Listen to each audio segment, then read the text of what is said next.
అధికార దుర్వినియోగం అన్నది ఏ స్థాయిలో ఉంది అన్నది చెప్పడానికి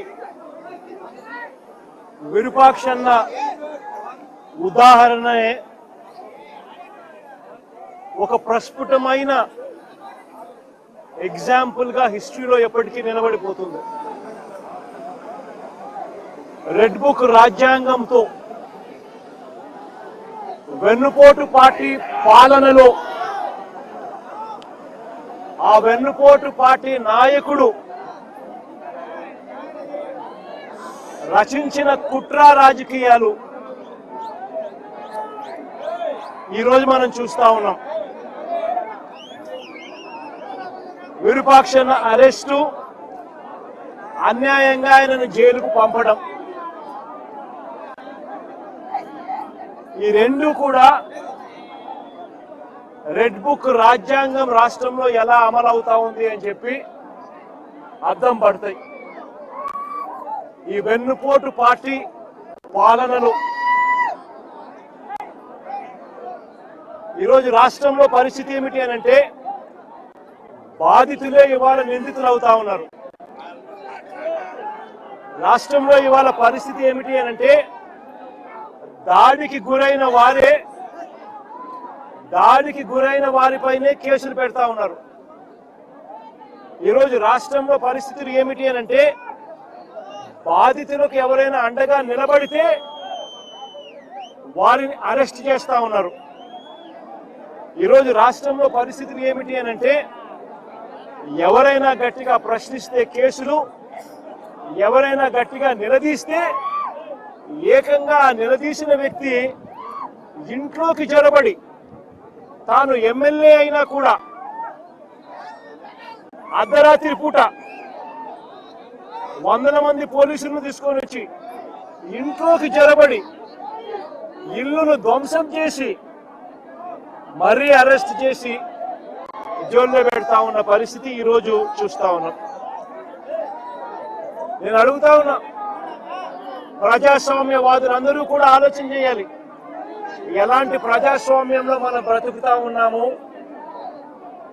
గాంధీ పుట్టిన దేశంలో ఇవాళ ప్రజాస్వామ్యం కూని అయిపోయి పరిస్థితిలో ఈరోజు రాష్ట్రంలో పరిస్థితులు నెలకొని ఉన్నాయి. ప్రజల చేత ఎన్నుకోబడిన ఎమ్మెల్యే, మళ్ళీ రిపీట్ చేస్తా ఉన్నా, ప్రజలు ఓటేస్తే ప్రజల చేత ఎన్నుకోబడిన ఎమ్మెల్యే పరిస్థితి ఏమిటి అని అంటే ఆయన ఇంటిపై వందల మంది పోలీసులతో రాత్రి 2:45 అంటే అర్ధరాత్రి దాటిన తర్వాత చంద్రబాబు నాయుడు గారి డైరెక్షన్ తో ఆయన ఇంట్లోకి వచ్చి, ఎమ్మెల్యే గారి ఇంట్లోకి వచ్చి ఆయన నిద్రపోతా ఉన్న సమయంలో డోర్లు పగలగొట్టి సీసీ కెమెరాలన్నీ కూడా ఎవరైనా దొంగతనానికి వస్తే సీసీ కెమెరాలు ఇంట్లో ఉంటే ఆ సీసీ కెమెరాలను ధ్వంసం చేస్తారు, తీసుకొని పోతారు. పోలీసులు చేసిన పని అది. 2:45 అంటే ఎవరు మనుషులు సంచారం లేని సమయంలో అర్ధరాత్రి దాటిన తర్వాత దొంగల మాదిరి పోలీసులు రావడం, బందిపోటు ముఠాల మాదిరి వందల మంది పోలీసులు రావడం, వచ్చి సీసీ కెమెరాలు ఇంట్లో ఉండేటివన్నీ కూడా తీసేయడము, పగలగొట్టడము, తీసుకొని దొంగతనం చేసుకొని పోవడం, డోర్లు పగలగొట్టడం, ఇంట్లోకి చొరబడడం, ఎమ్మెల్యేను అపహరించుకుపోవడం.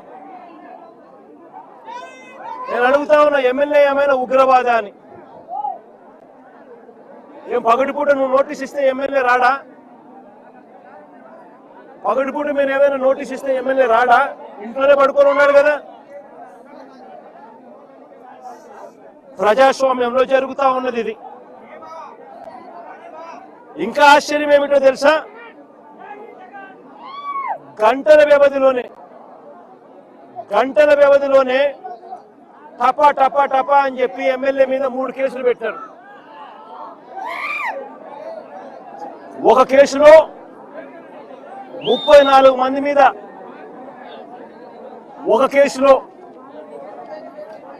ఇబ్బంది పెట్టే కార్యక్రమం చేస్తే, రెండో కేసులో మొదట పెట్టిన 34 మంది కాక మరో 14 మందిని చేర్చి మళ్ళీ ఇబ్బంది పెట్టే కార్యక్రమం. మూడో కేసుకు వచ్చేసరికి మరో 12 మందిని మళ్ళీ ఇరికిచ్చే కార్యక్రమం. ఈరోజు మొత్తంగా 38 మందిని రిమాండ్కు పంపిన పరిస్థితులు ఈరోజు చూస్తా ఉన్నాం. నేను అడుగుతా ఉన్నా, ఇంతకన్నా దారుణమైన ఇంకొక విషయం ఏమిటి అని అంటే, ఇంతకన్నా దారుణమైన విషయం ఇంకొకటి ఏమిటి అని అంటే, ఎమ్మెల్యేతో కూడా సరిపెట్టుకోవడంలా ఎమ్మెల్యే కొడుకును, ఎమ్మెల్యే తమ్ముడి కొడుకును మొత్తం అందరినీ జైల్లో పెట్టారు.